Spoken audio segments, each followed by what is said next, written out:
Batting third, third baseman, number 13, Cannon Kirk. Batting fourth, the second baseman, number 28, Jordan Scott. Batting fifth, the catcher, number 23, Brian Barreto. Batting sixth, the right fielder, number 24, Wyatt Wright. Batting seventh, the DH, number 21, Jackson Day. Batting eighth, the shortstop, number 20, Ryan Oso. Batting ninth, the center fielder, number 33, Noble Oxford. And the starting pitcher, number 29, Anthony Reyes. The Wildcats are led by head coach Brad Dorcas, and he is assisted by Jason Dolman.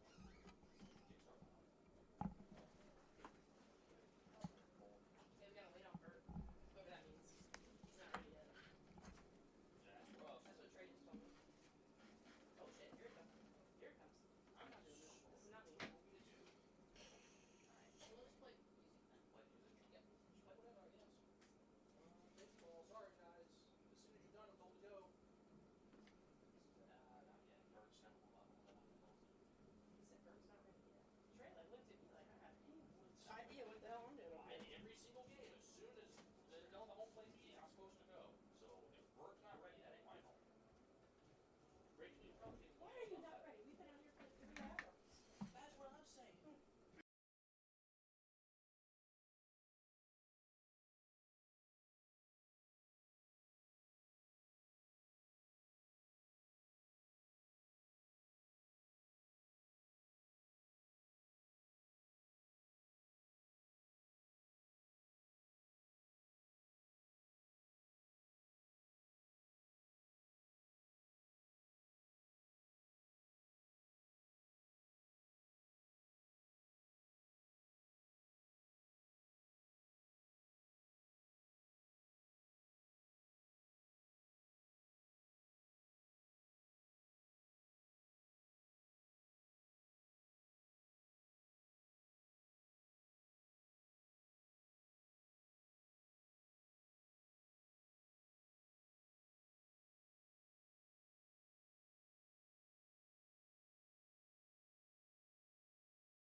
For your Central Methodist Eagles. Batting first, the center fielder, number 5, Bobby Nichols. Batting second, the second baseman, number 7, Valentin Cerna Jr. Batting third, the designated hitter, number 21, Tanner Sears. Batting fourth in right field, number 20, Carlos Nabrod. Batting fifth, the left fielder, number 11, Zeb Weedy. Batting sixth, first baseman, number 29, Joseph Weatherford. Batting seventh, third baseman, number 4, Diego Darin. Batting eighth and catching, number 12, Dominic Van Dorn. Batting ninth, the shortstop, number 2, David Soriano. And taking the mound, number 17, Clayton Burke. The Eagles are led by head coach Nate Breland, and he is assisted by Jordan Schwellenbach, Clayton Houchin, and Trey Rassenfoss. And now, ladies and gentlemen, if you are able, please rise or remove your hats for a prayer, followed by the playing of our national anthem. Almighty God, you have created us to strive for our best. Grant all athletes, coaches, and fans strength to pursue excellence during this event. We pray for the safety of these athletes, protect them from injury and harm. Help us to honor you in all we do on and off the field, and make us witnesses to your glory. In Christ's name we pray. Amen.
All right, good afternoon, everyone. Welcome to Estes Field here on the beautiful campus of Central Methodist University. This is Rachel Moore, Assistant AD and Director of Athletic Communications here at Central, bringing you game one action here between the Culver-Stockton College Wildcats out of Canton, Missouri, and your number 6 nationally ranked Central Methodist Eagles. This is the first of a 4-game, somewhat of a weekend series, I would say. We're playing Thursday and Saturday to try to avoid some Friday rain. So we'll see what we can do here. Clayton Burke getting the start on the bump for your Eagles, serving as Central's ace for a good majority of the season. Has pitched well, so we'll see what he can do here in the top half of the first inning against Culver. So we'll go ahead and set your defense for you. Obviously, Clayton Burke pitching, number 17, Dominic Van Dorn will be catching. Number 12, Joseph Weatherford is at first, and we'll go around. Valentin Cerna Jr. at second. Diego Durin at third. David Soriano holding the fort down at shortstop. Zeb Weedy playing left. Bobby Nichols, the stolen base king of CMU baseball, playing center field.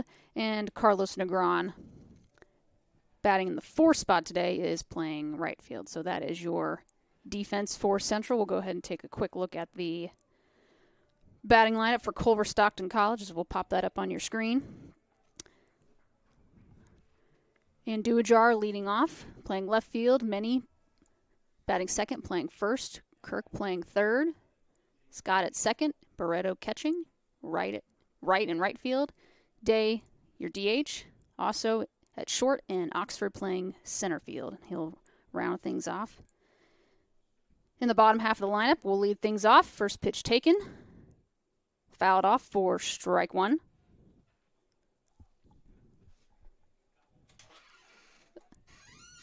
Okay. 0-1 pitch. High and outside for ball one. Count is now even. 1-1.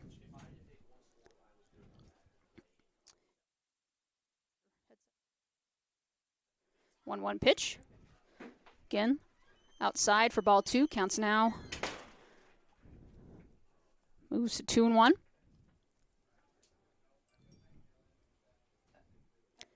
Here's the 2-1.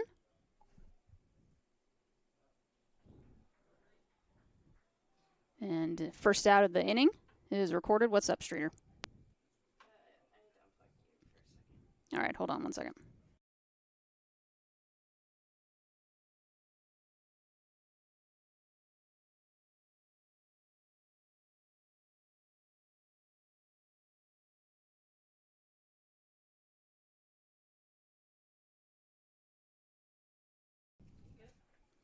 Yes, sorry everyone, just trying to get some paperwork in order here. Got my lovely graduate assistant, Miss Caitlin Streeter, on the mic over here to my right. She'll be honestly just talking today. No stats to be done. Like, what are we gonna do? I don't know. Can you hear me? No, I can't. I don't know if the people at home can hear you, so we're gonna work on that. How about now? Yep. You're good? Yes. Okay. I can only hear you in my right ear, but that's okay. Yeah, that's how I have it set up. I can only hear you in my right also, so. Okay. Fair enough. We'll eventually figure it out. Here's the 1-2. Struck him out. First K of the inning in the game for Clayton Burke. I don't know how to work this audio mixer. You don't? No. That's okay. I'm not overly bothered by it. Give me just a second. I'm going to try something else. Okay. 2 outs here in the inning. Burke looking to retire the side in order. First pitch. Right down the middle. A little bit high, though, for ball number 1. Again, Clayton Burke, a junior right-handed pitcher out of Portland, Oregon. Pitch. Got him looking there. Count is now even. 1 ball, 1 strike. Say Burke comes to CMU by way of Lyon College down in Arkansas. That pitch is fouled back for strike 2. So Burke moves ahead in the count 1-2.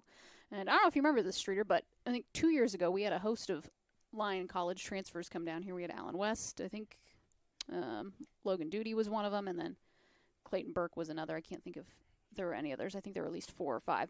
That one is going to be sent to Soriano. Can't make the play, though, so that'll trickle into center field for a 2-out single. Can you hear me now, though? I can't hear you now. Awesome.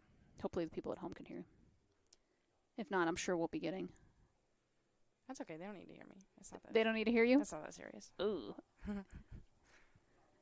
Yeah, they do. They do. But yeah, no, I do remember the Lion. They called them the Lion Kids, and they all lived in Oh, the did same they? house. So Not the Lion Kings? No. Oh, okay. I like that. It's good.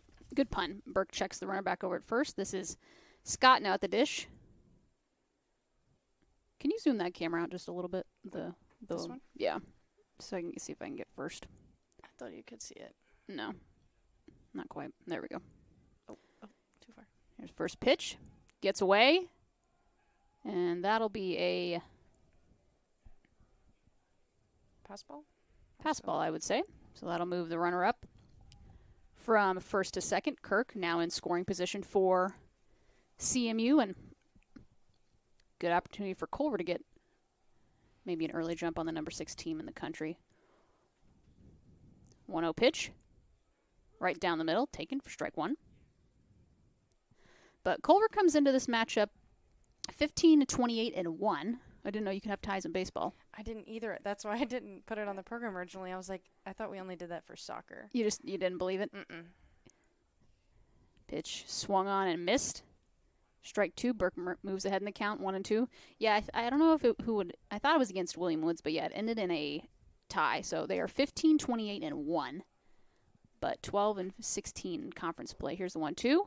A little bit high out of the strike zone for ball two. Count is now even. 2 balls, 2 strikes, 2 outs. Twos across the board. One of my favorite things to say. Twos on the board. That's what softball does. Is that what they do? Yeah. All right. And they do that little, like, Here's in the 2-2. game day post that I did today with Casey Jolly with the twos next to her helmet. They do that when there's twos on the board, too. Aw. Speaking of softball, if you guys are around later today, or if you want to pull up dual monitors on your screens at home, we will have CMU softball. And got him. Back-to-back Ks for Burke, and that's how this one's going to end as we head to the bottom of the first. So we'll take a quick break. No runs, 1 hit, 1 left on base. We are tied here in the bottom half of the first. Eagle Bats coming up. We'll take a quick break or listen to CMU Eagles baseball here on the Heart Conference Network.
All right, welcome back to Estes Field as we get ready for the bottom half of the first here of game number 1 between Culver-Stockton College and your Central Methodist Eagles. Anthony Ribes on the bump for Culver-Stockton, junior right-handed pitcher, bats right and throws right. Again, you won't see him bat very much out of Gillespie, Illinois. He gets the start on the bump today for the Wildcats as he takes one of his final few warm-up pitches here as we get ready to get things rolling.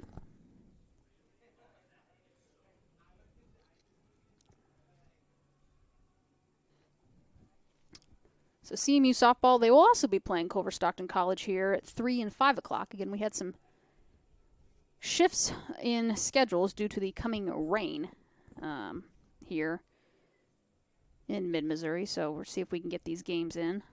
I really hope it holds off because I did not put a bag on the camera to protect it. Out there? Yeah. Oh, boy. Well, if the audio goes silent for a while, guys, you know why. It's because we're out there Running around. begging for the rain to stop. All right, so Bobby Nichols coming to the dish. Bobby, a senior outfielder out of Detroit, Michigan. And if you've seen him in the headlines lately, it's because he's made some headline-worthy news as the first pitch from Ribes is fouled back for strike one. Bobby with his, I believe it was his second stolen base in game 4 against Benedictine. He broke the program record for stolen bases in a career with 112. You know when that was set, Streeter, originally? I wasn't even alive yet. A while which ago means, then, huh? yeah, which means I'm old. Pitch taken for ball 1, yeah. Originally set back in 1991, and it just got broken this year. So, 32-year-old record shattered this past weekend. That's pretty impressive. For Bobby Nichols. That pitch taken, that is high and outside for ball 2. And then had some additional record breakers to talk about, but just up the hill here for CMU softball, Kalena Oots, 75 career stolen bases, and her program record, that program record now belongs to her. So a good weekend if you're a fan of the base paths, because we've had a lot of good records broken and some new names to add to the record book. So I'll have a busy summer updating all that. So, but congrats to those two, and they're not done yet. 2-2 pitch from Ribes is coming. Here's the 2-2. That one is way high and out of the strike zone. Count moves full. 3 balls, 2 strikes. CMU softball, they locked up their 3rd straight Hart regular season championship with a Game 1 victory over Missouri Valley College on, I think that was Tuesday. Yes, it was. Thank you. Here's the 3-2 pitch from Ribes. Fouls back to the screen. Remain full at 3-2.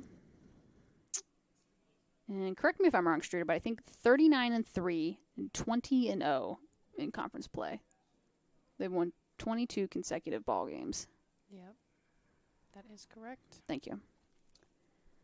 So, if you're looking for some impressive baseball, softball action, this is the place you want to come. So that, a leadoff walk for Nichols. So he'll make his way over to first. Valentin Cerna Jr. now comes to the dish, a junior infielder.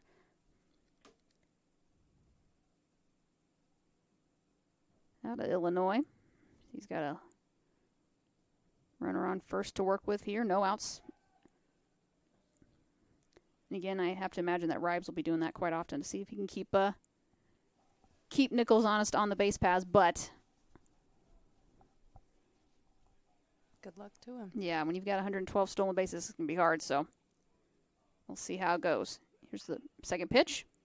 It's going to be lined through in between first and second. Nichols is going to make his way over to third, and that'll be another hit for Central, and that'll bring number 21, Tanner Sears, to the dish. Tanner he's played third. I think he's caught. I think at one time he was even listed as a pitcher out of Higginsville, Missouri. He'll bat in the 3 spot. He's got runners on the corners.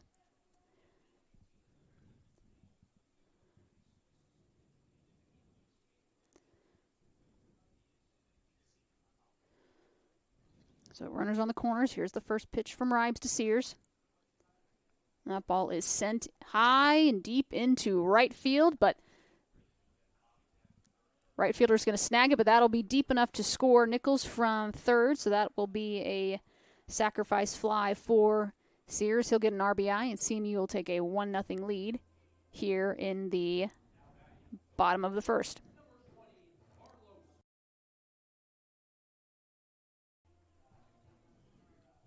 Carlos Negron, another powerful threat at the dish. So having him and Sears 3-4 in the lineup poses some problems if you're an opposing fan. So here's the first pitch. Taken for strike 1. Carlos, a junior outfielder, bats right, throws right. 5'10" out of Corozal, Puerto Rico. And entering his first year with the Eagles. Here's the 0-1. And I think that one hits him, and it does. So he'll make a free trip over to first base. That'll move Cerna Jr. up to second. Runners on first and second with 1 out. Zeb Weeding out the dish. Sophomore outfielder, bats right, throws right. 6 foot out of Harrisburg, South Dakota.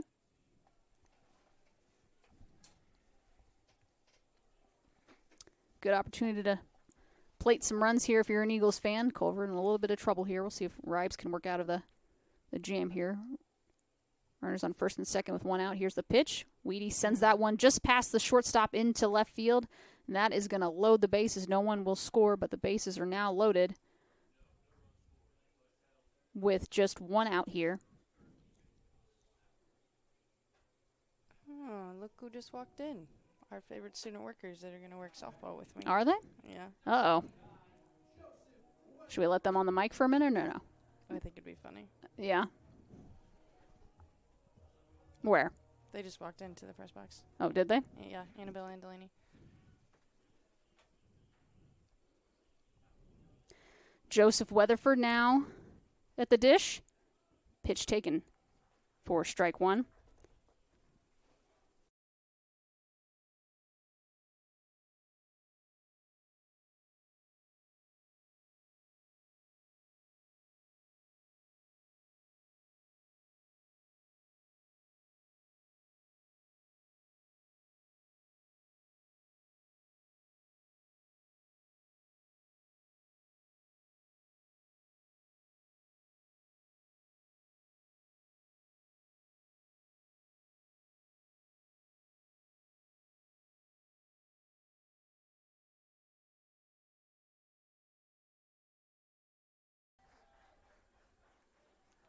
And he offers on that one for a 3rd strike. So Culver getting a little bit out of that rut now with 2 outs.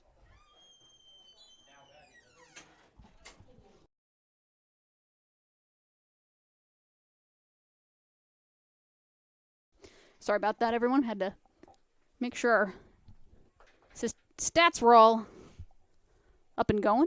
So And another base hit. another base hit for Diego Durin. That's going to plate another run. So CMU now leads 2-0, correct? Yep. Okay. Base is still loaded.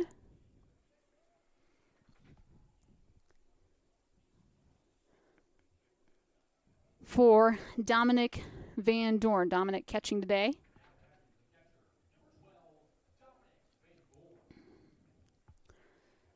So you got Weedy on your screen here at second base as he'll take a lead off a second. Runners first, second, and third. Bases loaded. Eagles lead 2-0 here in the bottom of the first. Dom looking to add some more. Pitch right down the middle for strike number 1. CMU 2 runs on 3 hits so far in this game.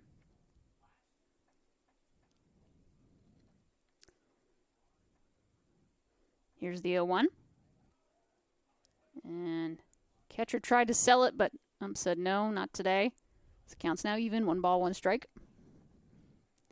Again, CMU will have another game approximately 3:30 or about 30 minutes after the conclusion of this one.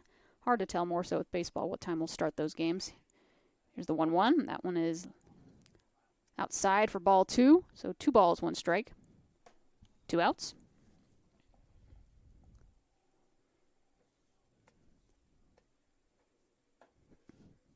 Bases loaded here for Van Dorn.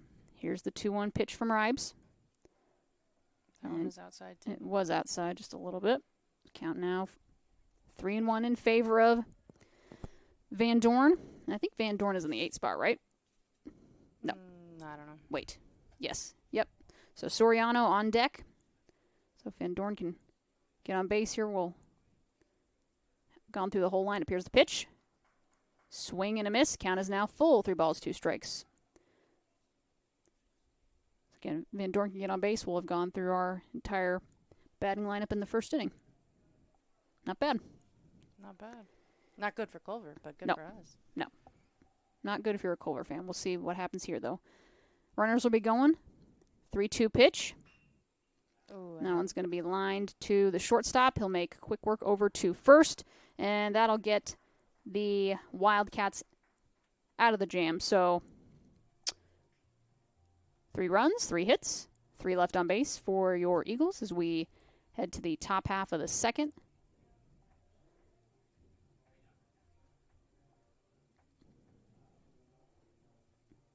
Wildcats coming up to bat, so we'll take a quick break, and we'll be right back. You're listening to CMU Eagles Baseball here on the Hart Conference Network.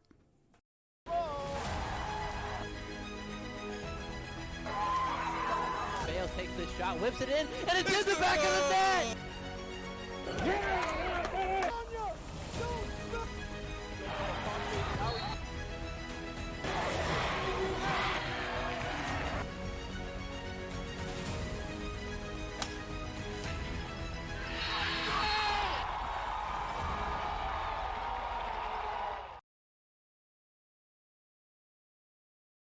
All right, welcome back. Top of the second. Game number 1 between Culver-Stockton and CMU, and Streeter's going to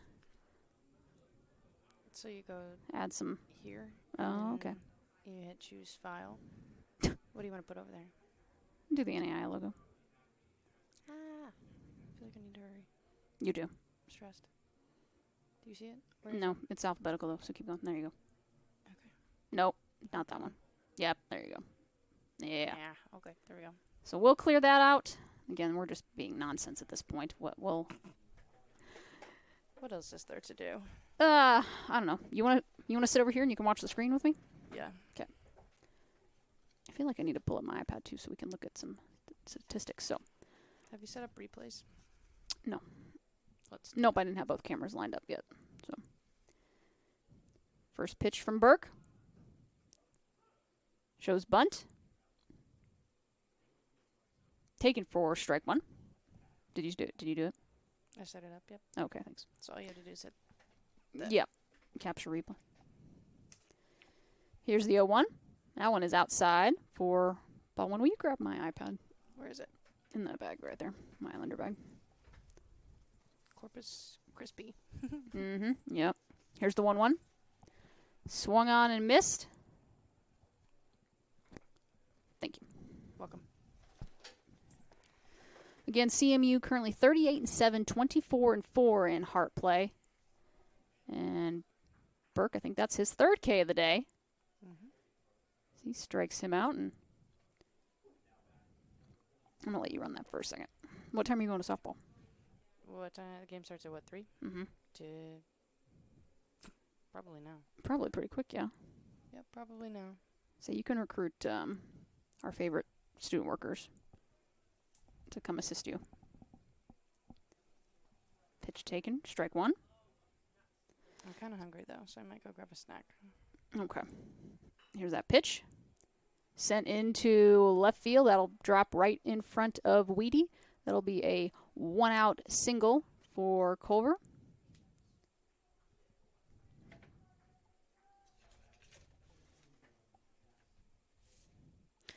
Number 21, Jackson Day, the designated hitter for Culver, batting in the 7th spot. He's a senior from Spokane, Washington. Very nice.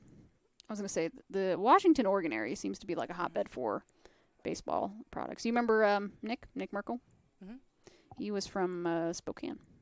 Or he is from Spokane. He's not, well, as he is. So, nope. I wonder if they know each other since they're from the same place. I don't know. We'll have to ask him next time he comes to town. Yeah, okay. We'll ask him.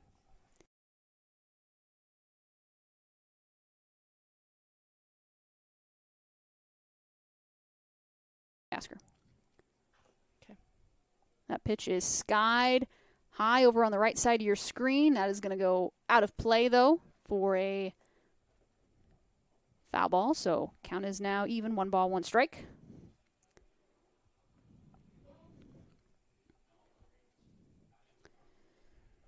So depending on how Streeter feels, you might hear over at softball, you might not.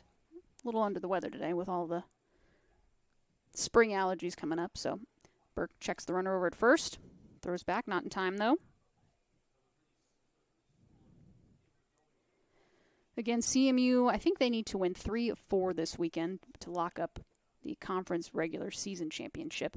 Here's the 1-1 pitch. A little bit low for ball 2. And CMU on quite a run here. 38-7, 24-4 in the Heart of America. They split with MNU, lost one to William Penn, and then I can't remember who their other loss was to.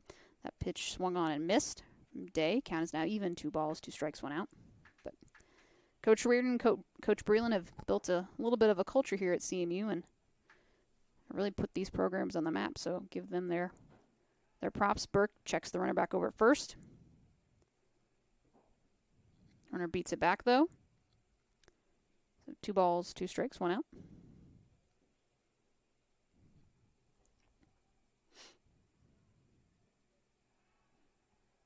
Throws back over again. What are your predictions over there, over at softball today? Feeling good? Feeling confident? It's always good going into the matchup with a winning record, and they have a losing record. But you never know. It's 'Cause true. The moment you underestimate a team, that's when you lose. Mm-hmm.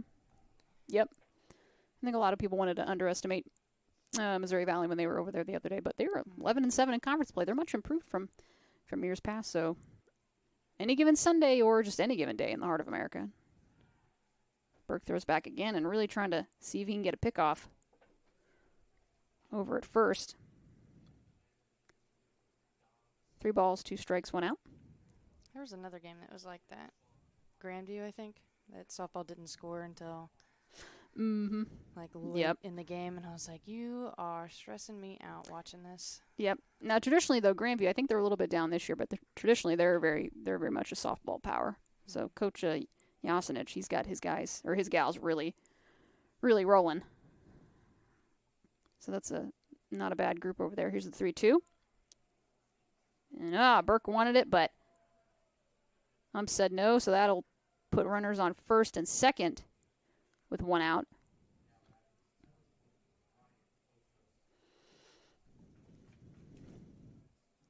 Brian Oso playing shortstop. He's got runners on first and second with 1 out. Here's the first pitch. That is going to be sent into shallow right field, and I think Weatherford will go get that. I think he's just off your screen. He'll check everyone back over, so that'll be a P3? F3? It'd be an FF3. A foul fly. Out. Yeah, to 3. Yep. Sorry, this is our statistician, our nerdiness coming out, but Oops. hey, nothing wrong with it. Oxford now at the dish, number 33, batting in the 9 spot, playing center field today. Again, a good spot for Culver-Stockton to see if they can add some runs on here. See if they can get some runs here. Trailing 2-0. Burke checks the runner back over at first. And I think they called Burke for a balk, and they did. So, runners on second and third now.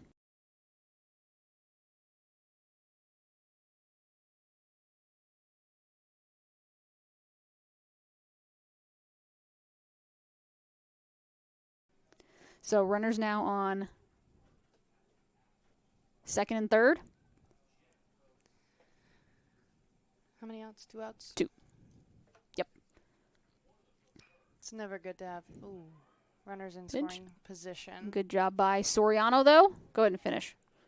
What you were going to... I was just saying it's not good to have runners in scoring position even with 2 outs. Nope. I would agree. You never know what happens, but Burke, I think, almost able to knock that one down a little bit, but good job by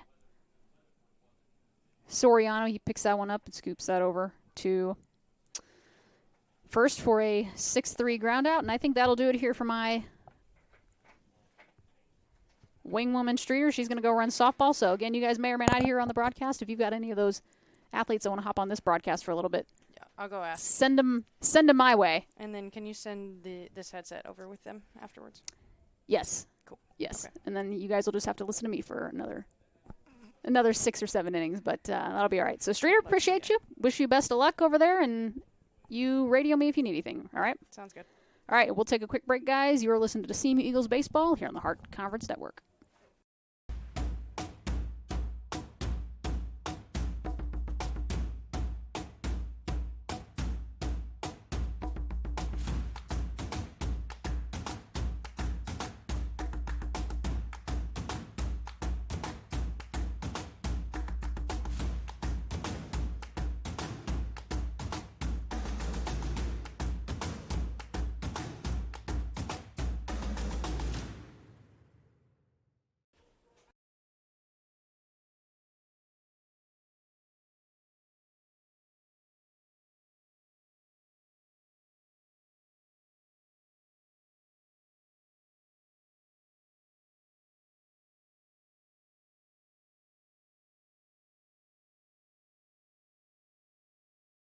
All right, welcome back. We are in the bottom of the second here, game number 1. CMU a 2-0 lead here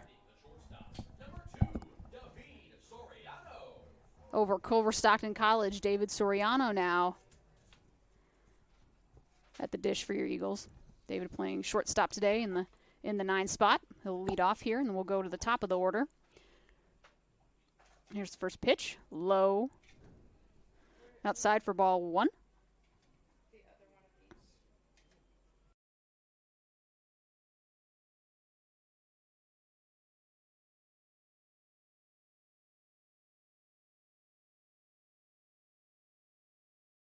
Pitch swung on and missed for strike 1. Count is now even. 1 ball, 1 strike. 1-1 pitch. 1-1 pitch. Serrano caught looking there. 1 ball, 2 strikes. Look who we got here. Will you shut that door for me? I only got 2 headsets though.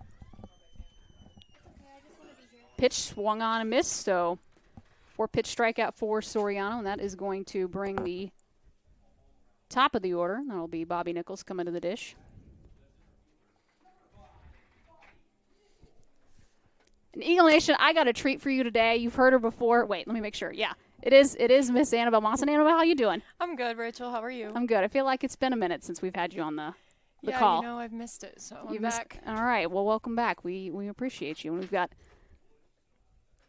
an All-American high jumper behind me. We'll see if we can get her on the call here shortly, maybe. First pitch low for ball 1. You'll get to hear these two overrun softball and music and PA, so if anything explodes, you know who we can blame. Pitch is going to be sent in between the gap in center and right field, and that will be a 1-out double, and he's looking for 3, and the all-time stolen bases leader at CMU will have a 1-out triple for your Eagles, and that'll bring Valentin Cerna Jr. to the dish. He's got a good spot here. He's got a runner on third. It's 90 feet away. Have to imagine a fly ball anywhere will score Nichols from third. I don't know if you guys saw that this weekend, but he had, I think, 3 or 4 stolen bases, and he broke the all-time career stolen bases record with, I think it was 112 in total. The record was 111. I did see that. That's awesome. Pitch gets away from the catcher. Nothing doing for ball 1. Say that record originally broken in 1991, and it's stood ever since. So a little bit older than me. So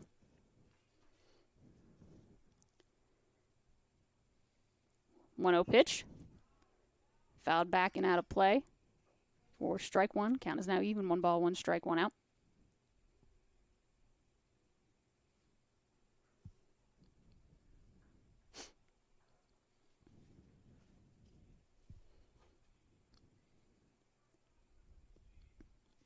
One pitch. A little bit outside. Ball 2. Cerna Jr. moves ahead. 2 balls, 1 strike, 1 out. CMU 2 runs on 4 hits. Oh, thanks. Good catch. Falling asleep with the scoreboard here, people. That ball, same exact spot, though, still. Taken for ball 3. So Cerna Jr. in business here. Could potentially have runners on the corners with just 1 out. As we're about to get into the thick of our lineup, depending on what happens here in the next couple at bats. So here's a 3-run pitch from Ribes. And got him looking that time.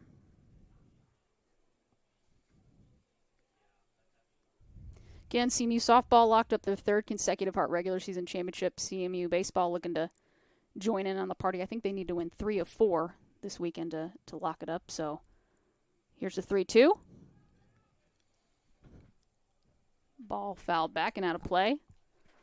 Doesn't hit the tin roof, which always bums me out. I always like hearing the crash and the panic that it causes.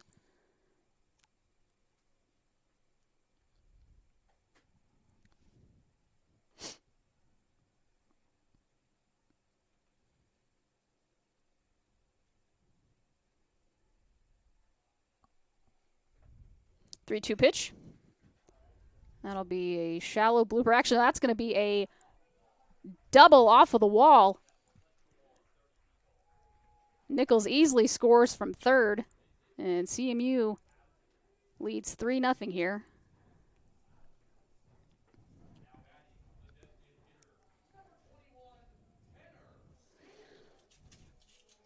I'm say the good chunk of your lineup's coming up here if you're an Eagles fan. Tanner Sears batting in the 3 spot, DH in today. He and Carlos Negron, 2 of Central's top hitters, not only on the team but in the Heart of America Athletic Conference, and he's in business here with a runner on second with just 1 out. So Cerner Jr. on your screen takes his lead. Pitch is fouled back for strike number 1.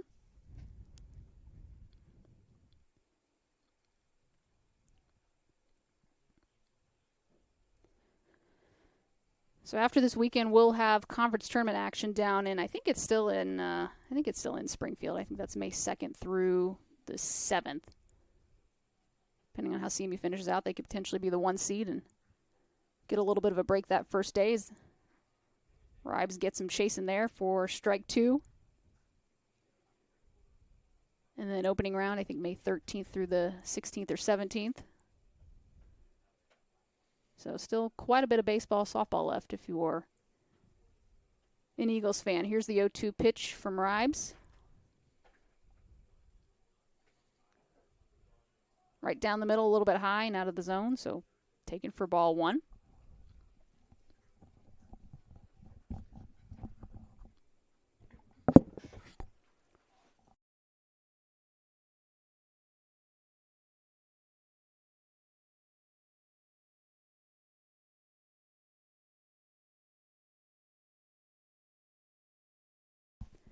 That pitch is going to be sent over to second, and it'll be a 4-3 ground out. That'll be 2 outs for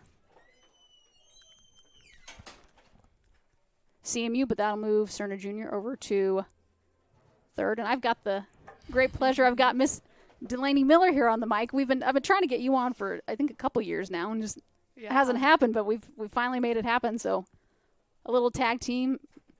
Annabelle's gonna go get set up for softball, but we've got the great privilege of an All-American high jumper in our presence, so pumped up to have you here. That first pitch taken. Glad to be here.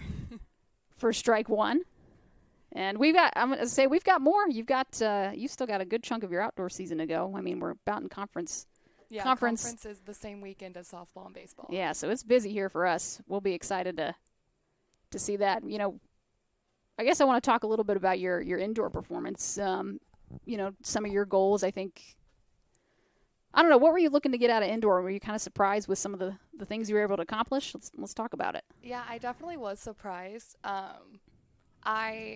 With taking like 3.5 years off in between high school track and college track. Now, for those who don't know, what was your original sport when you came here to CMU? Volleyball. Yep. I did volleyball here for 4 years. Yep. The last time I had high jumped, because I was a COVID senior, so I didn't get a senior track season. Yeah. The last time I had high jumped was 2019, and then they came up to me in the cafeteria and were like, "Hey, we heard you used to jump," and I was like, "A long time ago. Yep. Let's see if I still got it." Yeah, for sure. I was going to say, so you did 4 years of CMU volleyball, and then you did I don't know. This is my second year of track. Second year of track. I remember you did it your first year and had a little bit of a unfortunate incident. I think you hit a PR at UCM, but tell folks that that story if you don't mind. I'm curious. Yeah, I mean, I don't mind. It was all my fault, so there's that. Hit a PR, qualified for nationals, and then got excited and broke my foot getting off the mat and ended my outdoor season and didn't get to go to nationals. Just right there. But you had qualified though, right? Yeah, had qualified with the jump that I broke my foot on. Yeah, that's unfortunate. But then I no longer get off the mat with one foot. I was going to say, I think people probably carry you off the mat. I sit down and stand up with both feet. There you go. That's how you should do it. I think that's just fine. But then you finished your volleyball career this past fall. Mm-hmm. You know, you guys your 4-time all-conference selection, 4 straight appearances in the national tournament. Whether you guys debate me on that or not, right. You know, we won't get into that. But so then you get into your final indoor season here at CMU, and talk about again some of the goals that you had and what ended up happening after that. Right. I definitely went into track I have been an athlete for so long in my life that I was like, I want to know how to do something and just have fun with it and not actually do everything with like, I have to go to nationals. I have to do all of this, like making it light and fun and actually learning how to do that. So I had so much fun this year, and then it just kind of worked out that I was able to go to nationals. I was going to say, and then when you got to nationals, I mean, again, you're one of the top high jumpers in the conference, and you've got some good competition. You've got Renee Finke, who's just a stud in the pentathlon and the high jump. So you guys kind of go back and forth. But I mean, that weekend, I went and I was looking at the scores, and I was like, all right, she hit this, and I was like, oh my gosh, she's sitting in second place here. Yeah. Talk about that kind of that weekend and what that whole experience was like. So I actually, whenever I got to nationals, like in Brookings, South Dakota, I was sick. I as soon as we got there and checked into the hotel, I was nasally, it was just, I was so sick. Yep. So my mom placed a Walmart order and had all of my medication shipped to the hotel. That'll be a 4-3 ground out. So 2 pitches went out for Burke here in the top of the third. Yeah, and then I just rested up and then practiced a couple days and then went out and was like, you know what, I'm a senior. Because at that point I didn't know what I was doing after graduation. Sure, yep. So I was like, this is going to be my last indoor nationals. I'm just going to give it everything I have and leave it all out there. And if it works out, it works out. If not, then that's what it is. And I feel like it certainly did, because you end up hitting, correct me if I'm wrong, 1.74 was your not only a PR, as that ball is sent into left center field. Easy work for Nichols out there in center. So again, Burke moving quickly here in inning number 3. But 1.74 was what you ended up hitting. It's not only PR. I think you tied the school record. Yeah, that was set by Renee 2 days earlier. Yep. So again, that's that competition back and forth, which is what you like to see. And you end up finishing as the national runner-up. Was that even when you got there, or when you even started this process? Was that even in your mind, yes, I could do that, or was that even a thought? I definitely had no idea. Last year, I took top 8 are All-American in track, and I took 8th by scratches alone. I just took less tries than everyone else. That'll be a 2-out single for Culver, so runner on first now. So this year, I definitely wanted to be All-American again, that. That was a goal, but I wanted to earn it. I didn't want to just get it by scratches. I actually wanted to clear a height. Right. And so then this year, double PRing. I had never cleared over 170 before. I had only during outdoor. Yeah. Well, during indoor this year, I had only ever gotten to 169, and I had never cleared over 170. So then I cleared 171 at nationals. That put me in top 5, and I was like, okay, I earned it. I did it. And then you thought you were good, and then you just end up 174. You're like, yep. And then 174, it was like everything came together, and then it worked, and then I got excited, and then kind of got flashbacks to me breaking my foot. So then I ran to the edge of the mat, sat down, and then stood up.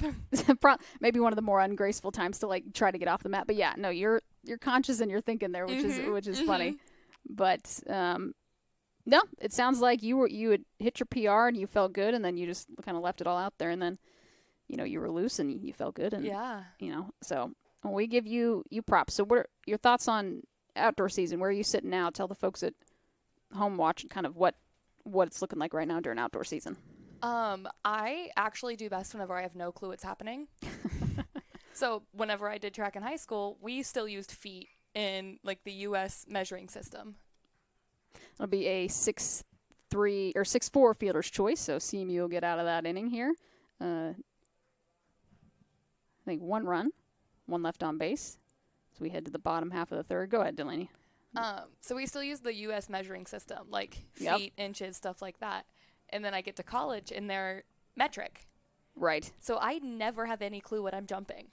So I'm like, oh, yeah, I cleared this. And they're like, what's that? And I'm like, I don't know. You're like, I don't know. I don't know what's going on. So I, don't look at rankings, anything going in. Because, I want to beat people when they're doing good. Mm-hmm. So I'm like, I don't care. I don't care what we're ranked. I don't care if I'm first or last. In terms of you being so So in terms of like where you're sitting at now, you qualified for outdoor. You feel like Mhm. you're in a good spot. Yeah, I hit A standard. You hit A standard at UCM, right? Yeah, at UCM. At the scene of the crime Mhm. from last year. So, well, very good. Now, in terms of, I want to talk about kind of just your experience here at CMU. It's the standard here is excellence. You know, a good chunk of our teams, if not all of them, are either winning conference championships or they're flirting with them on a day in and day out basis. Like you see here with CMU baseball and softball, who already locked that up, and of course track and field. You know, Coach Kenny's really kind of propelled them to a new level. For you as a student athlete, kind of talk about what this experience has been like getting to come to a school where the standard is excellence and there's really, we can't accept anything less. Yeah, it has been so awesome. My entire career as an athlete, I never wanted to be the best on the team. I always wanted to have something to strive for and something to work for.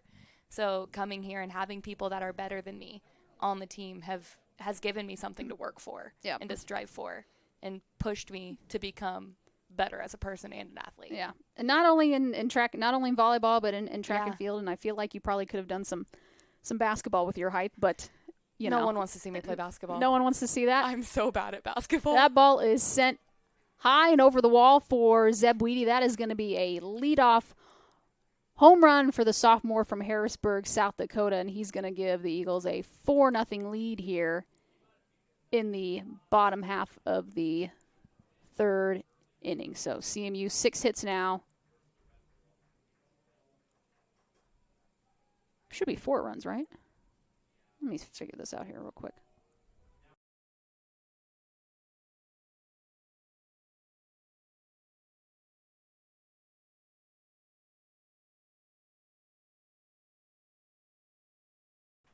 Sorry, everyone. Just making sure that my folks to my left are doing what they're supposed to. So, but no, I'd say, I mean, CMU, and not only CMU, but the Heart of America, I think we're one of the top conferences in the country, and we keep seeming to add.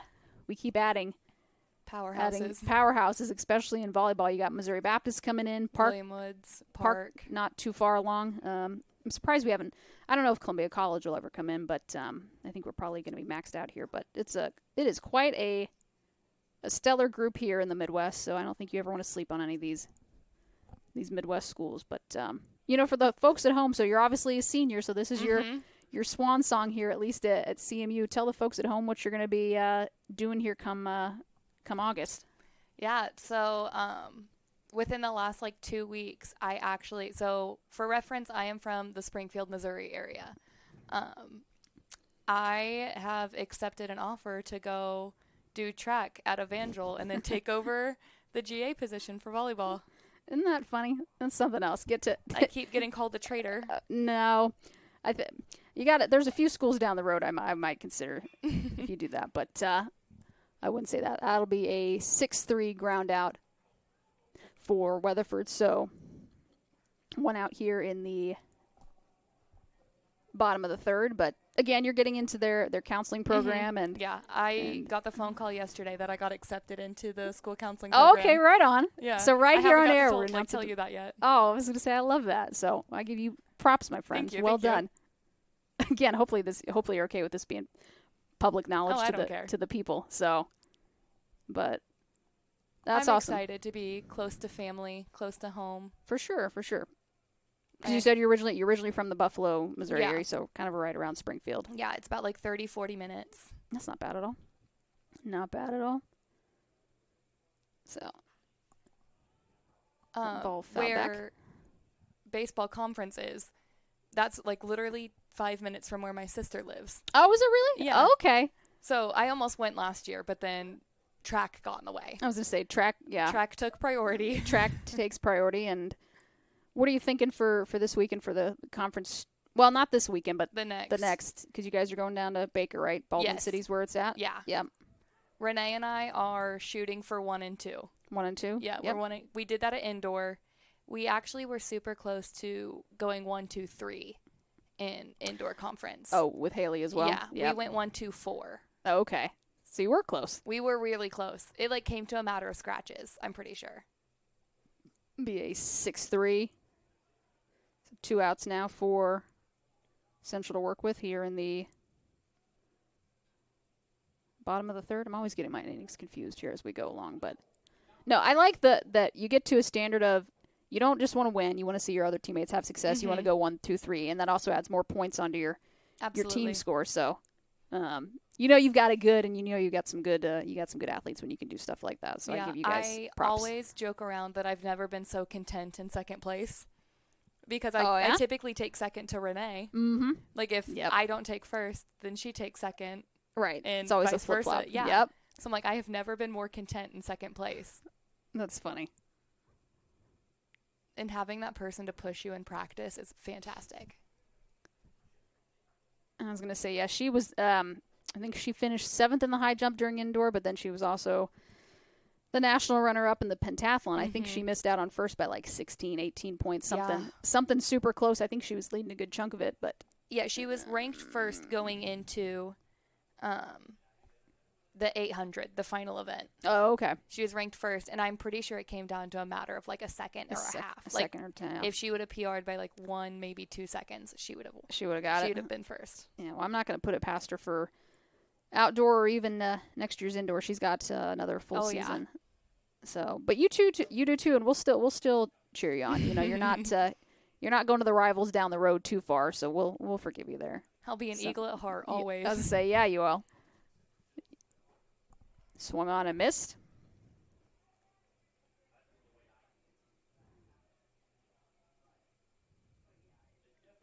CMU 4-0 lead here in the bottom of the third.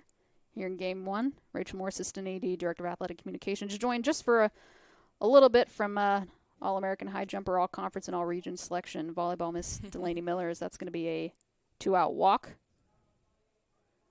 She'll hop on the mic for a bit, and then she's got to make her way over to up the hill behind us. She'll be doing some work for us there. I think Tim will take care of you guys, so that'll be a good group.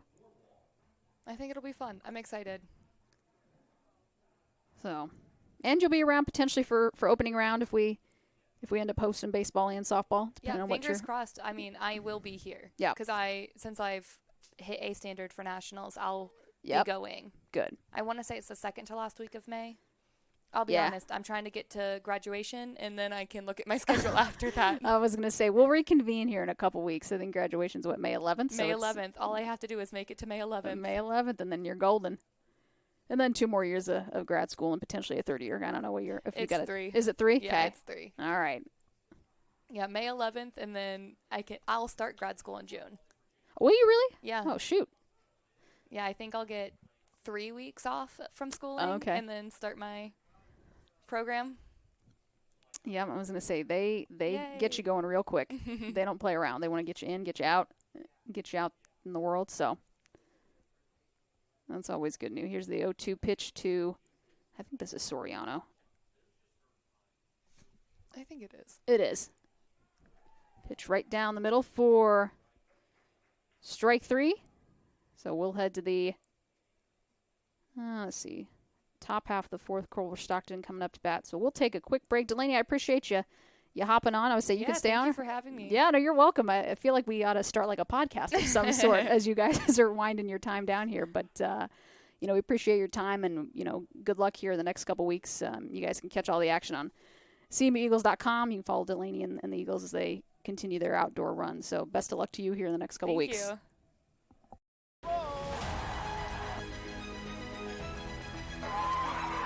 Bale takes this shot, whips it in, and it's in the back of the net!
All right, welcome back. Top of the fourth here. Game number 1, CMU a 4-0 lead on Culver-Stockton College. Here's the first pitch from Burke. That one is going to be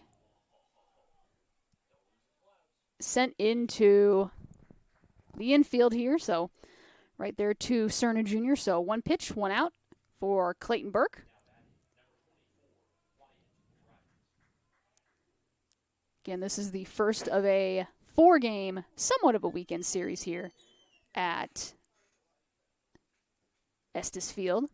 We'll have 1 more today and then 2 on Saturday if the weather behaves himself. That ball is fouled back and out of play for the first strike. Again, that was Delaney Miller, an All-American high jumper, all-region, all-conference selection in volleyball, 2-sport athlete here at CMU, finishing her time up here. So appreciate her hopping on, as well as her good friend and teammate, Annabelle Mawson, hopped on. You've heard of her before. She's hopped on some broadcasts before, so glad they could hop on for a little bit. 1-1 pitch. Sent foul and out of play, but again, they've got some other duties to attend to as they're working softball for me just up the hill here. So if you guys want to go ahead and split your screens here in about the next hour, you can catch both CMU Eagles baseball and softball here on the Hart Conference Network. That stuff will start at 3 o'clock against Culver-Stockton. So a lot of Culver-Stockton this weekend. That ball's sent in between third and short. That'll be a 1-out single for Culver-Stockton. Again, Culver-Stockton 15, 28, and 1 overall. They had 1 tie, which is kind of unusual in baseball, but I think that was against William Woods. 12 and 16 in conference play. Here's the first pitch from Burke with the runner on first. Swing and a miss on that first pitch. Moves ahead in the count, 0-1.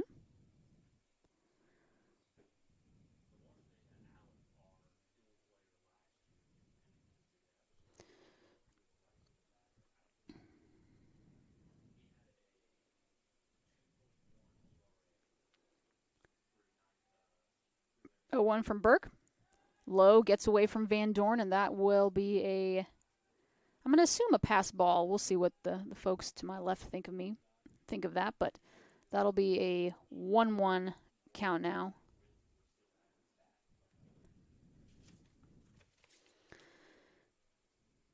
As Wright moves from first to second. Runner in scoring position now. Here's the 1-1.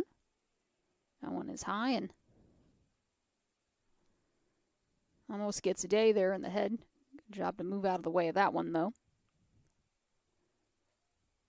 Van Dorn providing some encouragement here. 2-1 pitch. Low, and Van Dorn loses the ball. Thought it skipped away from him, but it was actually just landed right in front of him there. So no harm, no foul. Count is now 3-1 today.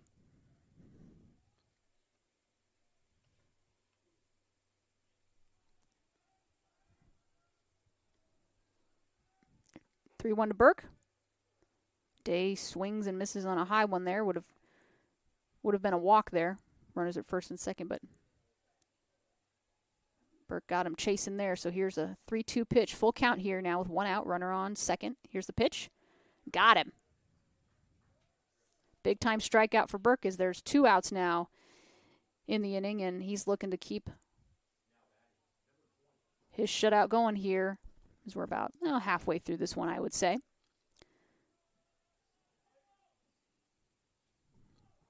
That'll bring Osso to the dish for Culver-Stockton.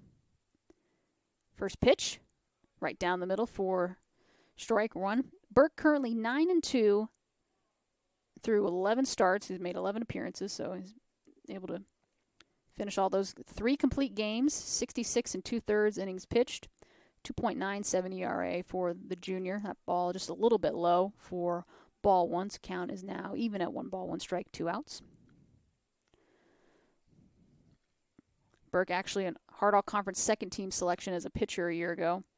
Posted an 8-3 record last year with 2 complete games. So he's last year only threw 76 innings. As that ball is sent to Soriano over to Weatherford. That is a 6-3 ground out for the Eagles, and they get out of the inning, and Burke continues to move here in the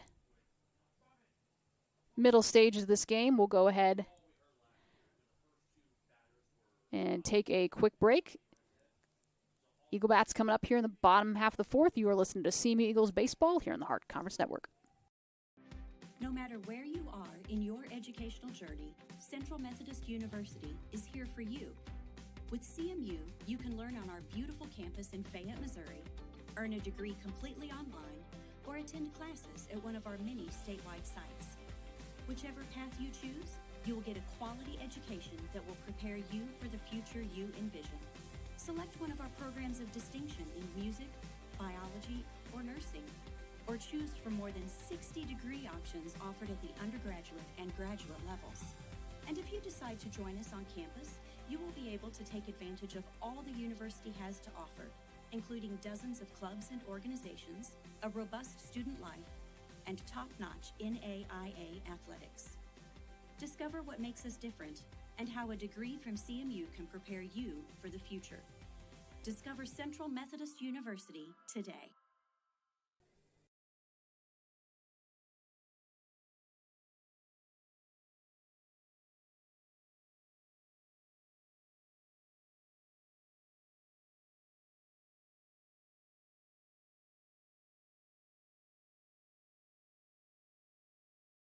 All right, Eagle Bats coming up here in the bottom half of the fourth. CMU 4 runs on 6 hits, no errors. Culver-Stockton, no runs, 4 hits, no errors here. As we head to the top of the lineup here for CMU, that'll bring Bobby Nichols in the leadoff spot for for CMU, Ribes. That ball outside, gets away from the catcher, so Nichols moves ahead in the count, 1 ball, no strikes.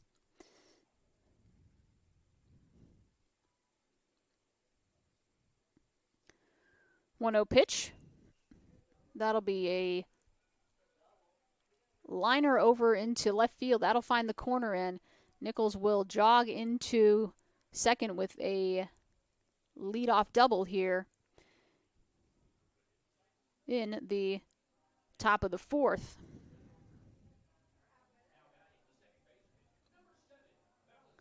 Valentin Cerna Jr.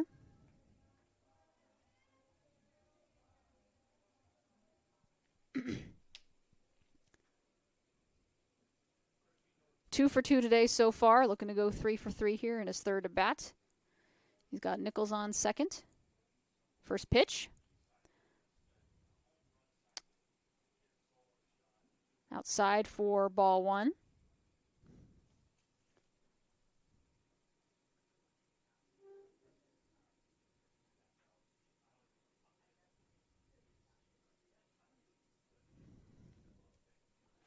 One 0. Got him looking there, just got the inside part of the corner.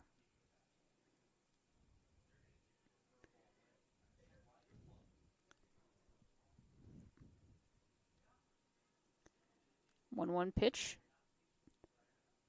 Coming to Cerna Jr. Ribe still throwing for the Wildcats. Here's the pitch. Low and outside. Count now in favor of Cerna Jr. 2 balls, 1 strike.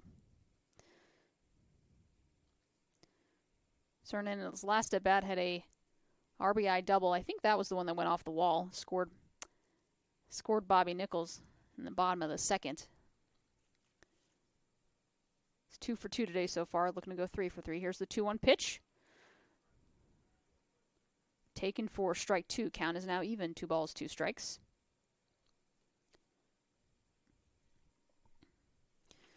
You can see CMU looking to pick up win number 39 here on the year. Currently 38-7, 24-4 in the Heart of America Athletic Conference. Here's the 2-2 pitch. That one is going to be fouled back and out of play. We'll do it again. 2 balls, 2 strikes.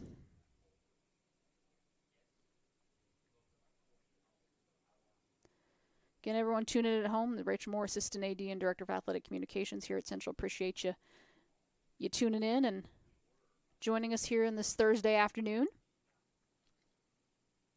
Here's the 2-2. A little bit outside. Count now moves full. 3 balls, 2 strikes. Still no outs here.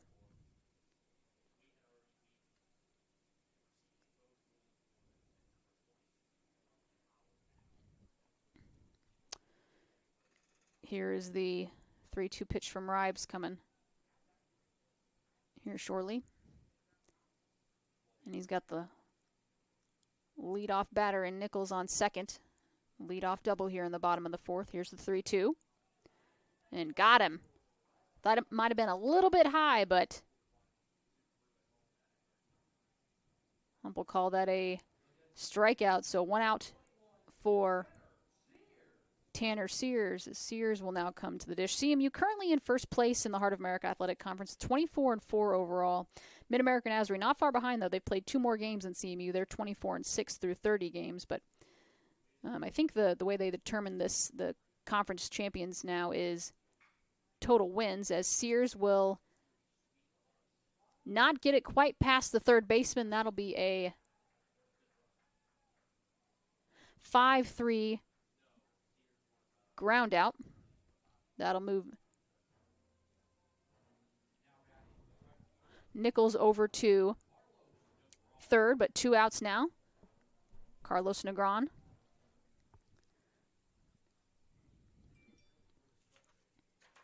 Now at the dish.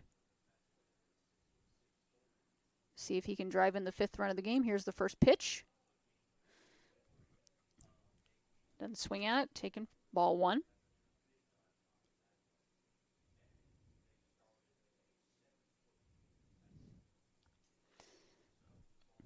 One-0 pitch. Again, looking at Nichols over there at third. 2-0 count now for Carlos Negron.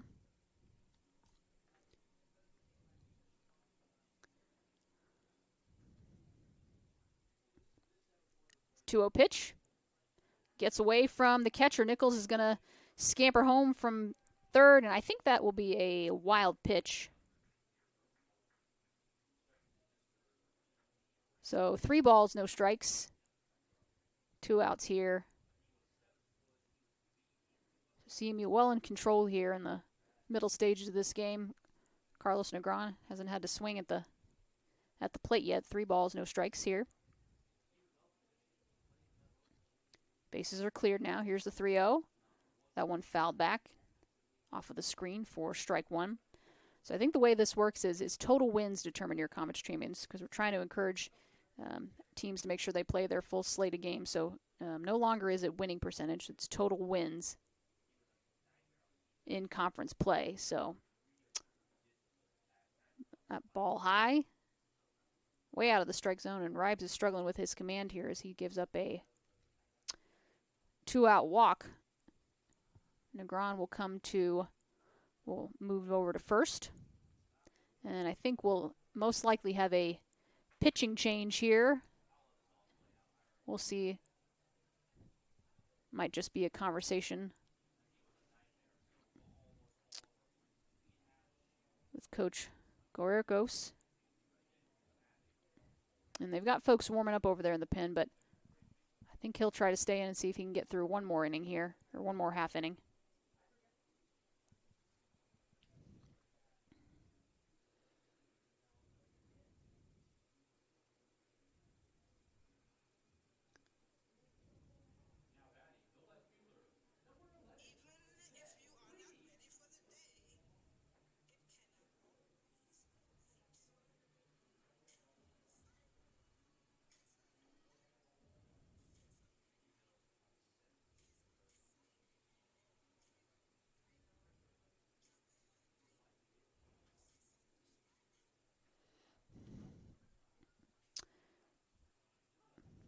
Pitch from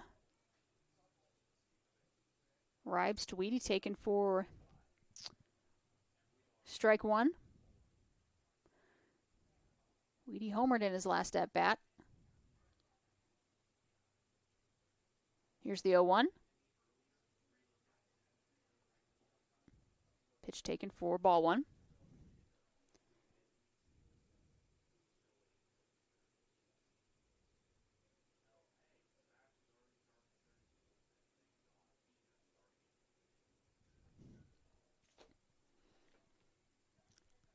Here's the 1-1.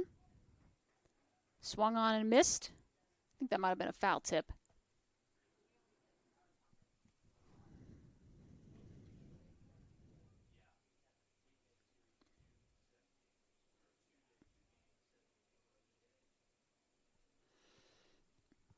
1-2 pitch to Weedy. Runner on first. Didn't get quite enough of that ball to go down, so count is now even at 2-2.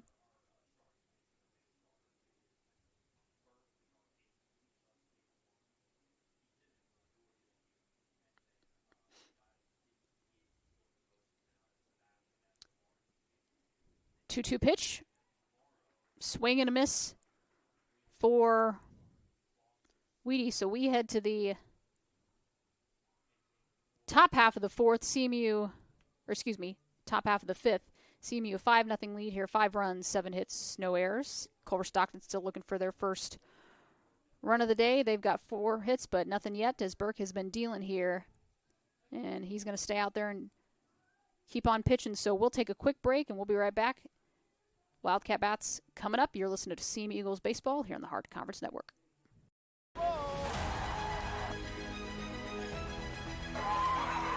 Bales takes this shot, whips it in, and it's in the back of the net!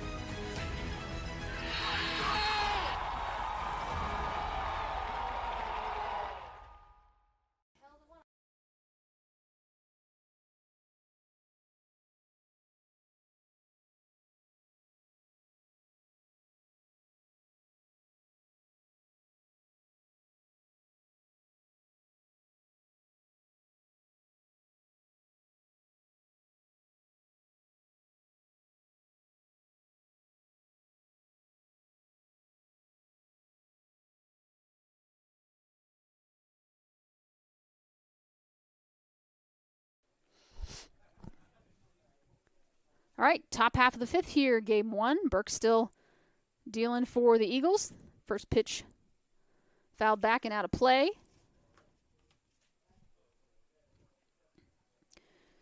CMU 5-0 lead here in game number 1. Pitch taken for ball 1, so count is now even. 1 ball, 1 strike.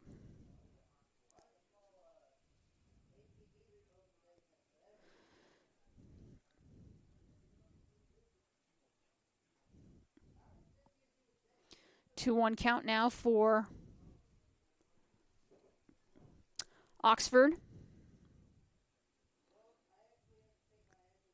Here's the 2-1.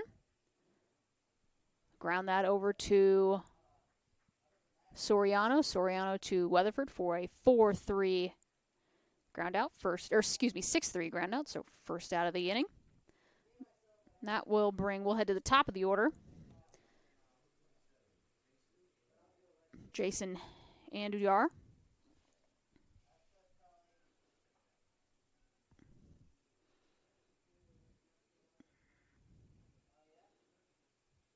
First pitch from Burke.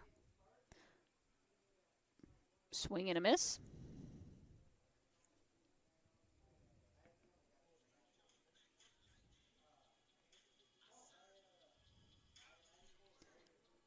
Pitch sent over to Weatherford. That'll be a 3-1 ground out.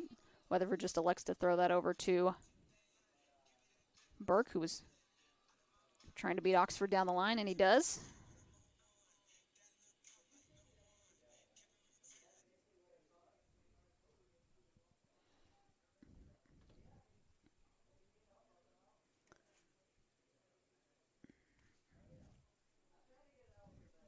First pitch to Minnie.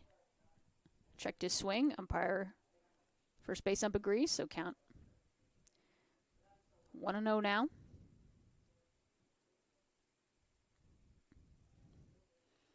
Here's the 1-0 pitch.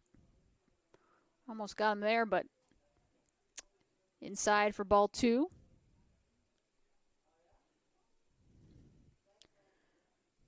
Burke, 64 total pitches here. Here's number 65. Pitch 65 is taken for strike 1.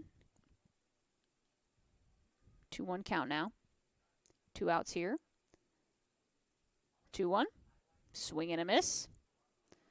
Burke looking to go 1-2-3 here in the top of the 5th.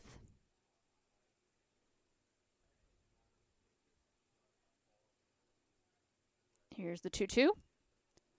That one is lined right in front of Weedy into center field, so that'll be a 2-out single for Minnie, and that will bring number 13, Cannon Kirk, to the dish. He's got a runner on first with 2 outs here in the top of the 5th.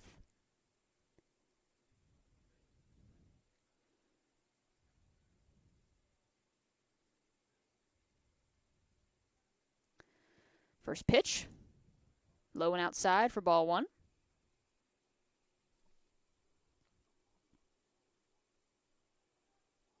Again, we'll start game 2 probably about 30 minutes after the conclusion of this one, so maybe 3:30. We'll see as we go along. Pitch number 2 taken for ball 2.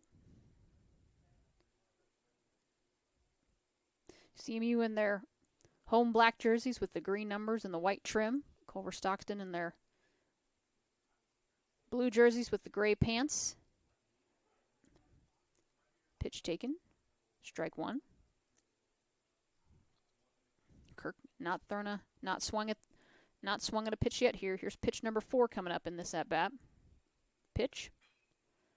That'll be a fly out to Nichols over there in center field. So after giving up a 2-out single, Burke retires 3 of 4 batters to go to the bottom half of the 5th.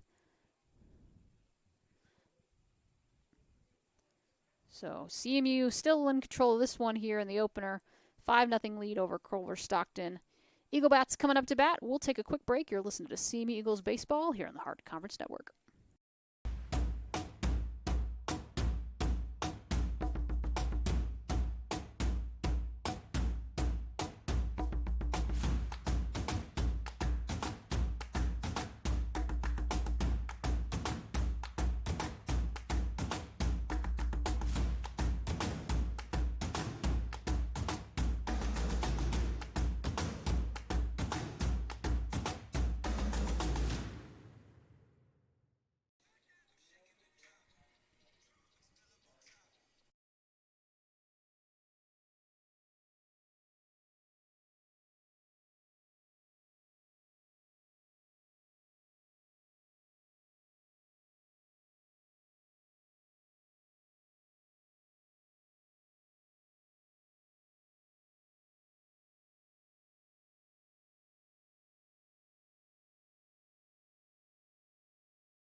All right, sorry about that, guys. Had to deal with some stuff off the mic here, but 2 on, no out for CMU. Ryan's day is going to be done for Culver-Stockton College. And we'll get a new pitcher in here. I believe that is number 26, Davin Meyer, junior right-handed pitcher out of Camp Point, Illinois. See if I can pull up his stats for you guys over here.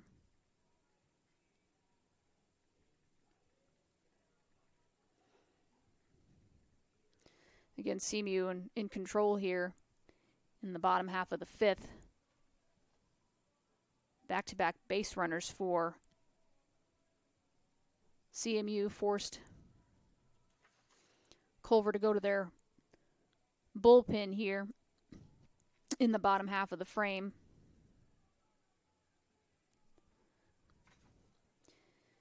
As Meyer's going to warm up here. See if I can pull up his pitching stats for you folks at home. So Meyer, 15 appearances in relief, 2-1 record so far. He's got 2 saves, 21 total innings pitched, a 6.43 ERA. So he struggled this year. 21 strikeouts through 21 innings of work. So we'll see how he can do here against one of the top offenses in the not only the heart of America, but in the country.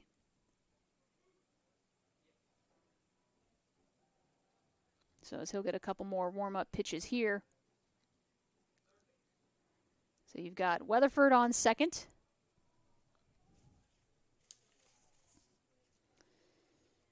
And Diego Durin over there at first. And that'll bring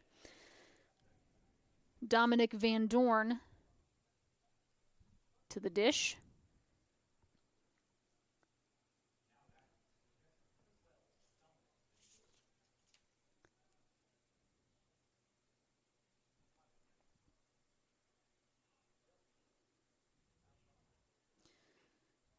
Gonna lay down a sacrifice bunt. It'll stay fair.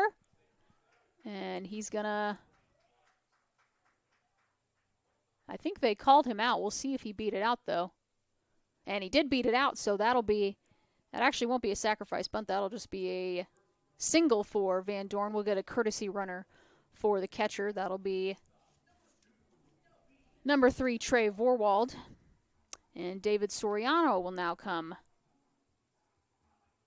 to the dish. We also had a pinch runner for Joseph Weatherford. Number 25, Cooper Keel, is there at second.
Swing and a miss for Soriano, so that is the first strikeout of the inning. Still have runners on. Now, bases loaded. Cooper Keel on your screen there at second base. And Bobby Nichols will lead things off. Actually, he won't lead things off. We already have an out, but we'll go back to the top of the order, and the leadoff hitter is Bobby Nichols. See what he can do here with the bases loaded. Here's the first pitch. That'll be fouled out to the left side of your screen for strike number 1. Again, Weatherford at first, or excuse me, Weatherford at third, Keel at second. and Trey Vorwald at first. Nichols in a good spot here to add some more runs for CMU. Here's the 0-1. That will be lined out of play for strike number 2.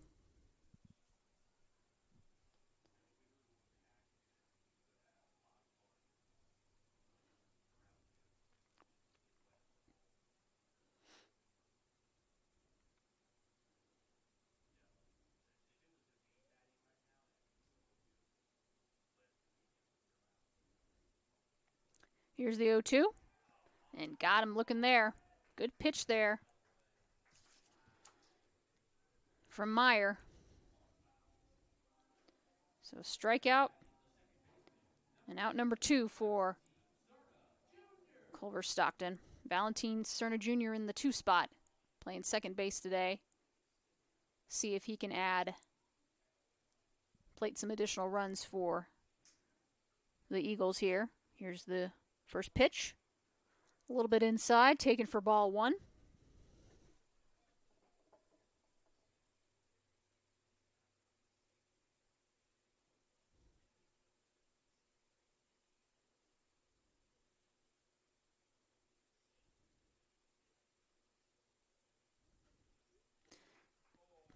Swung on and missed, and the catcher goes down for Culver-Stockton. Sure hope he's okay. We'll take a quick break while he gets 10-2, so we'll be right back. You're listening to CMU Eagles Baseball here on the Hart Conference Network. No matter where you are in your educational journey, Central Methodist University is here for you. With CMU, you can learn on our beautiful campus in Fayette, Missouri, earn a degree completely online, or attend classes at one of our many statewide sites. Whichever path you choose, you will get a quality education that will prepare you for the future you envision. Select one of our programs of distinction in music, biology, or nursing, or choose from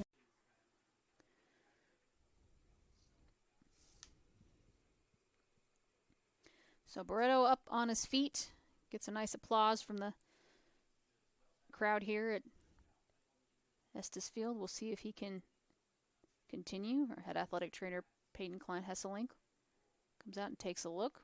So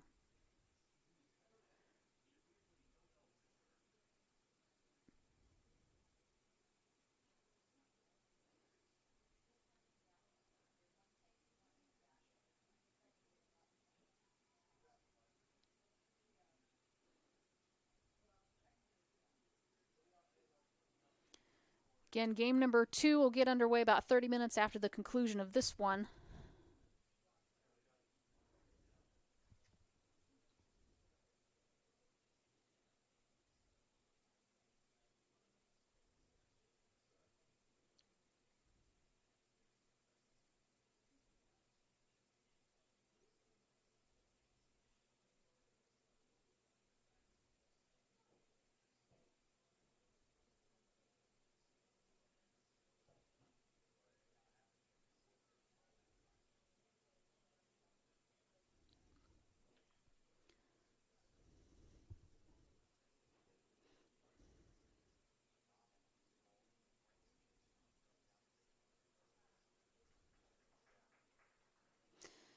So Barreto will continue here, I believe. So we'll resume action. 1-1 count here now for Cerna Jr. Bases are loaded here in the bottom of the 5th.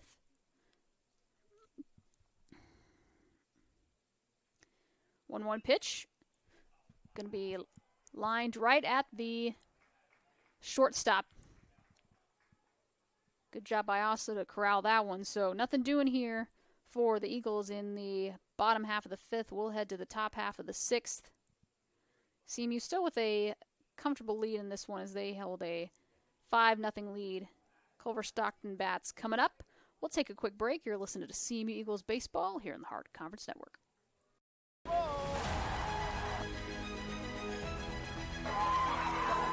Miles takes this shot, whips it in, and it's in the back of the net!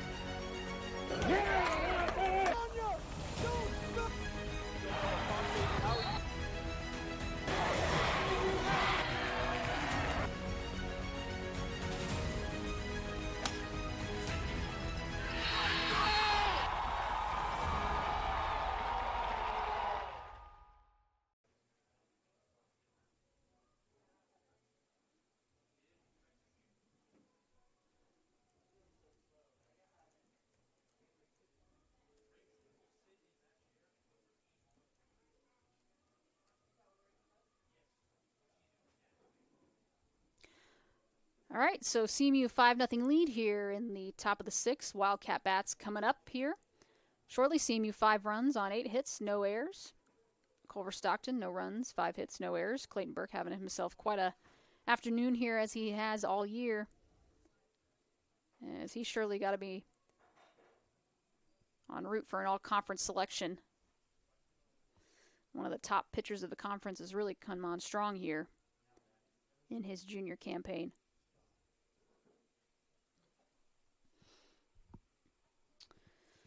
Leading off for Culver-Stockton is number 28, Jordan Scott. Pitch lined right at Cerna Jr. Cerna Jr. tosses over to Weatherford. Has to go down for it a little bit, but one pitch, one out for the Eagles here in the top of the sixth.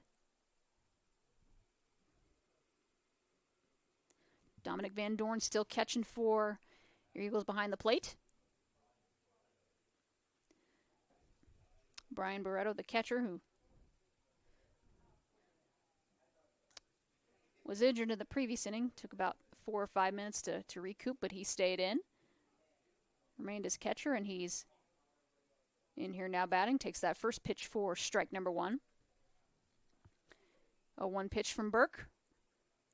Swung on and missed from Barreto. He falls behind in the count. No balls, 2 strikes. Again, CMU softball probably about to start 15 minutes early. Here's the pitch from Burke. Lines right back to the screen. Count remains the same at 0-2. Trying to beat some rain out here, I think, as I think the storms are coming. So CMU softball will probably start about 15 minutes early over there. So maybe not even 2:45, maybe 2:40. So again, go ahead and split your screens if you haven't already, and get ready for some afternoon baseball, softball. If you guys aren't out of the fields, you watch, as always, live on the Hart Conference Network. Here's the 1-2 pitch from Burke. That one is going to be sent to Weedy in left, the sophomore.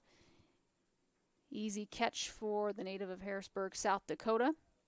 And that'll be the second out of the inning for Culver-Stockton. And should be bringing number 24, Wyatt Wright, to the dish.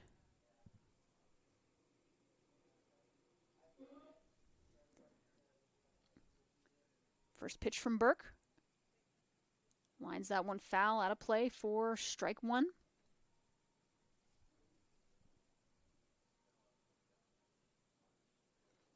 A 1 pitch.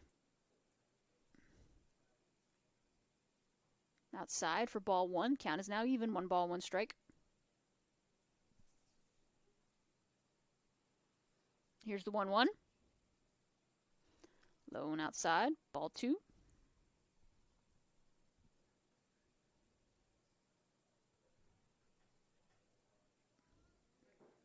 2-1 pitch. That is going to be lined right to Soriano. Knocks it down. 6-3 ground out for the Eagles. And we head to the bottom of the 6th. Eagles still in command here. A 1-2-3 inning for Central Methodist. We'll take a quick break. Eagle Bats are coming up next. You're listening to CMU Eagles Baseball here on the Hart Conference Network.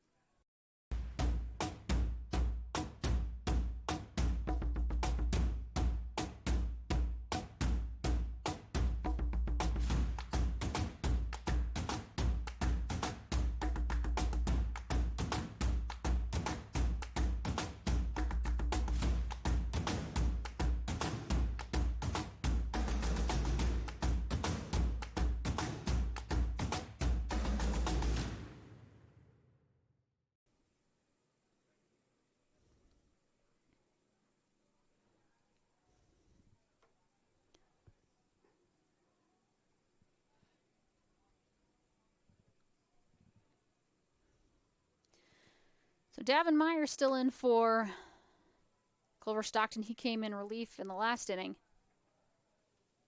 Kept Central off the scoreboard. He'll pitch the bottom half of the 6th here of game number 1 with his team trailing the number 6 team in the country, CMU, here in game 1. Central 5 runs, 8 hits, no errors yet. Culver-Stockton, no runs, 5 hits, no errors for them as well. So fairly clean game. Hopefully I don't do your classic broadcasters jinx, but we will see.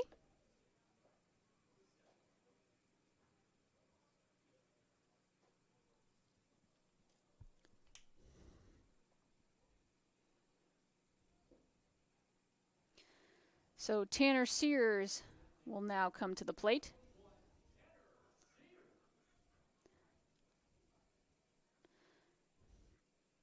Tanner actually got the first run on the plate, first run of the game across the plate on a sacrifice fly in the bottom of the first, which scored Nichols from third. Excuse me, that first pitch taken for strike number 1.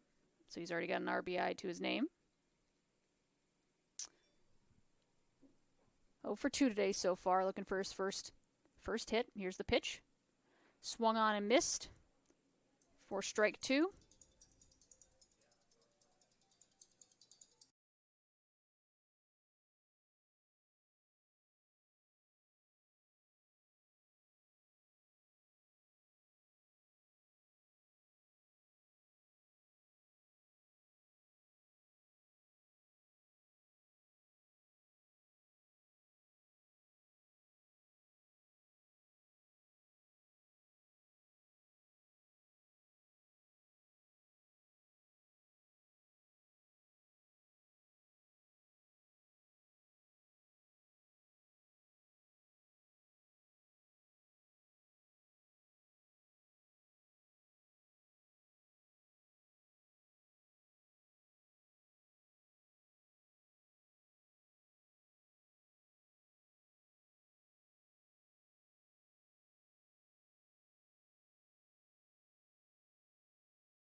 Carlos Negron.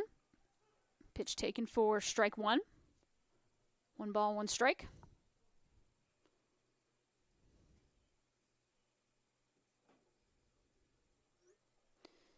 Sorry guys, dealing with a couple things over at softball, making sure that they're all set up over there. Starting a little bit early, so puts a little extra pressure on our staff to make sure they're up and going. So just making sure they're taken care of. So sounds like they're getting there. Again, I'll check on them in between games here. So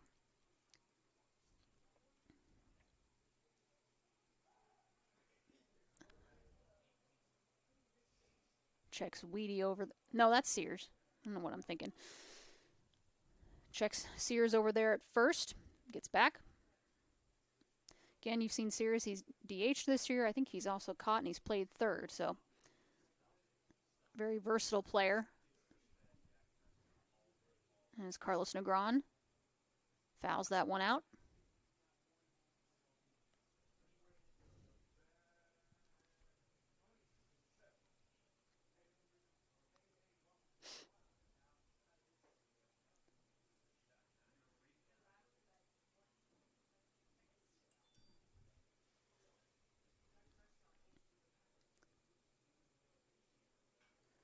That pitch fouled back and out of play. Count remains the same at 2-2.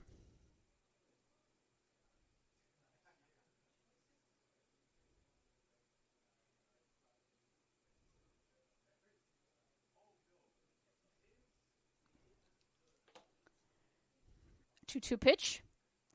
That one is going to be sent over to the third baseman. That'll be a 5-4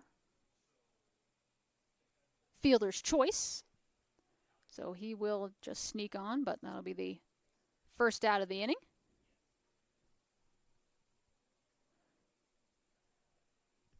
Zeb Weedy will come back to the dish. Zeb 2 for 3 today, with a solo home run in the bottom of the third to left field.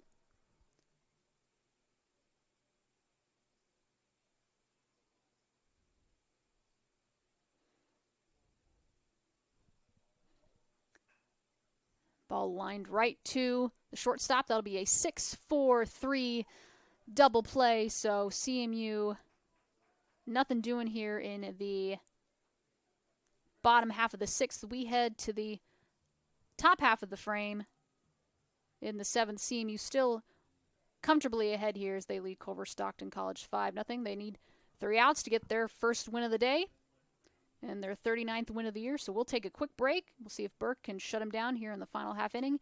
You're listening to CMU Eagles Baseball here on the Hart Conference Network.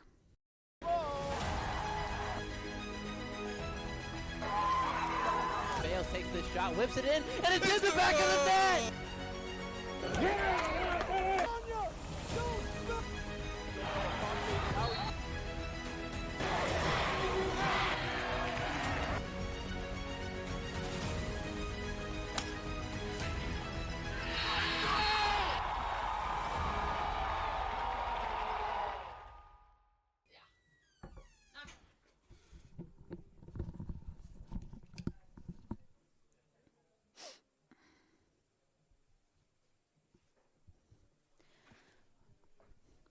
All right, top half of the seventh. CMU looking to pick up the first win of the weekend here against Culver-Stockton College. Burke looking to complete a shutout here, pick up his 10th win of the year as Van Dorn throws down to Cerna Jr. at second. Culver-Stockton with some work to do here. Jackson Day at the dish for Culver. He's 0 for 1 today so far. Pitch taken high for ball 1.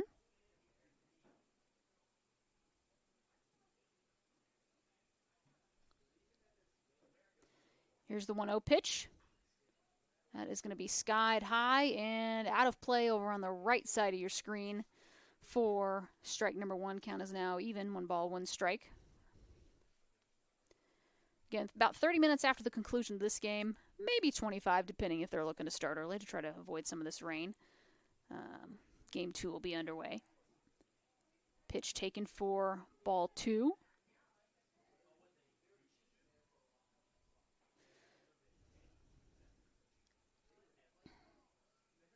Two-one pitch. Van Dorn tried to bring that in just a little bit, but ball 3, Burke a little bit frustrated here. Thrown 83 pitches so far. Here's pitch 84 coming up. That one outside for ball 4, so a leadoff walk for Culver-Stockton and Day. That'll bring number 20 Ryan also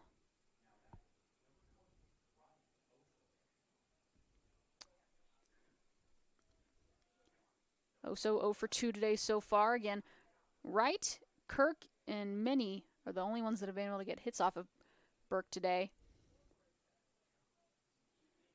Burke with a runner on first now he's got to watch for. Pitch swung on and missed for strike 1.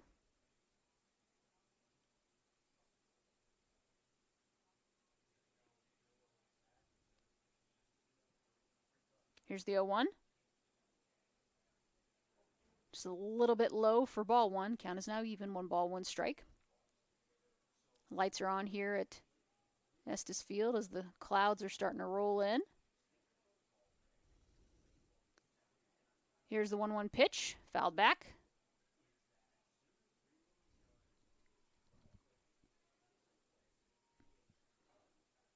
Count is 1-2 now.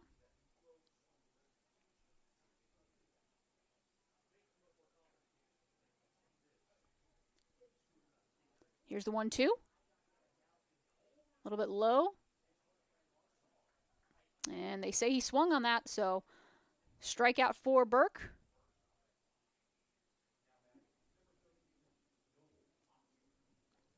Noble Oxford 0 for 2 today. I'm going to see if he can move Day over from first to second. See if they can get a little bit of a rally going. They got some work to do. Down 5-0 here. Here's the pitch from Burke. Out of the strike zone for ball 1.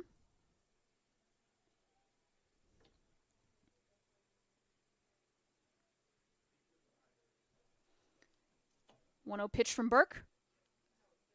Fouled back to the screen. Strike 1.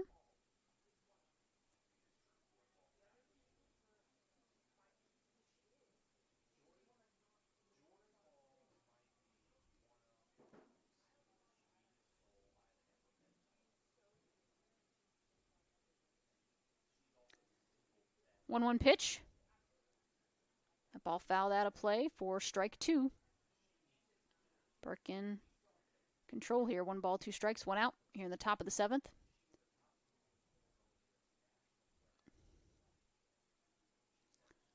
One 2 pitch. Sent out of play again, so we'll do it all again. Count remains the same at 1 ball, 2 strikes. Again, we'll have game 2 coming up for you at about, I'd say 3:15, 3:30. 1 2 pitch. Low. Counted out even, 2 balls, 2 strikes.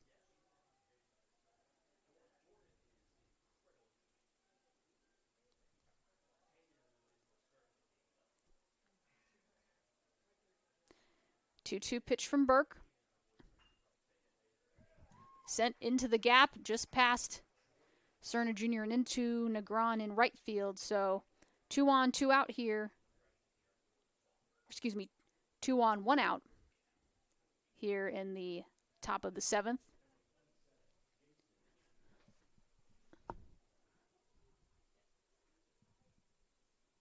Couple pitchers warming up in the bullpen for CMU, so see if Burke can get these last 2 outs or he'll need to come out. That ball sent into left center field. Good job by Negron. Grabs that. Runners stay put at first and second, so 1 pitch, 1 out for Burke here. And he just needs 1 more.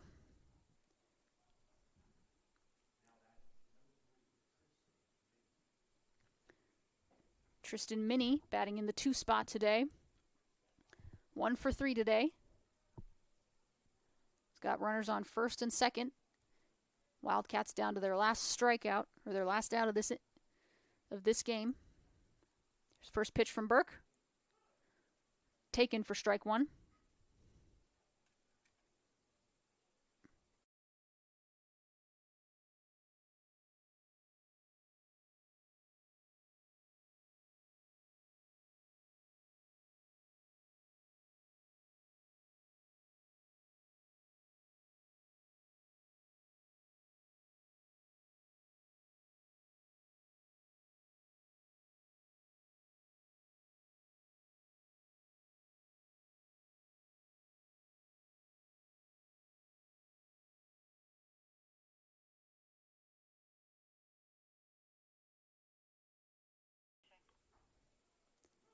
Pitch taken for strike 2. Count is now even. 2 balls, 2 strikes.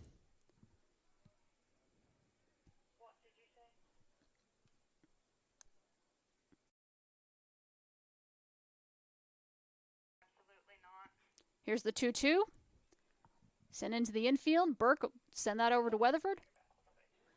And that'll do it here in game number 1. CMU takes this one by a final score of 5-0. They improve to 39-7, 25-4 in the Heart of America. Culver-Stockton falls to 15-29-1, 12-17 in Heart of America Athletic Conference action. So that'll do it here. I got to run over to softball, make sure everyone's doing okay, but we'll be back for game number 2 here in about 30 minutes. Appreciate everyone tuning in. This is Rachel Moore, Assistant AD and Director of Athletic Communications here at Central. We'll be back shortly. You've been listening to CMU Eagles Baseball here on the Heart Conference Network.